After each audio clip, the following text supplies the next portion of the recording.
సంకల్పమును మనకు తెలియచేయటమే వాక్యముకున్నటువంటి ప్రధాన లక్ష్యం. ఏం చేశాడు, ఏం సంకల్పమును ఎలా చెప్పాడు? పూర్వకాలమందు నానా సమయములలో నానా విధములుగా ప్రవక్తల ద్వారా మన పితరులతో మాట్లాడాడు. ఎలా మాట్లాడాడు? ఎవరితో మాట్లాడాడు? ఆయన ప్రత్యక్షత, ముఖ్యంగా వాక్ దర్శనం అని పిలవచ్చు, వాక్ ప్రత్యక్షత అని పిలవచ్చు. ఎలా, ఎవరితో మాట్లాడాడు?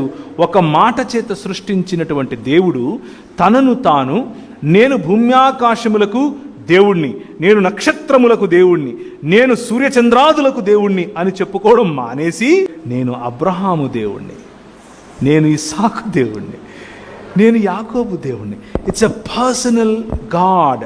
ఆయన వ్యక్తిగతమైనటువంటి దేవుడు, వ్యక్తిగతంగా మనతో సంబంధము నిలుపుకునేటటువంటి దేవుడు. ఎలాంటి సంబంధం? మాట ద్వారా సంబంధం, తన సన్నిధిని ఇవ్వటం ద్వారా సంబంధం, తనతో ఆజ్ఞను ఇవ్వటమే కాదు, తన పైన ఆశీర్వాదములు ఇవ్వటం, ఆ ఆశీర్వాదాన్ని నెరవేర్చి చూపించేటటువంటి వాగ్దర్శనం ఇచ్చినటువంటి దేవుడు.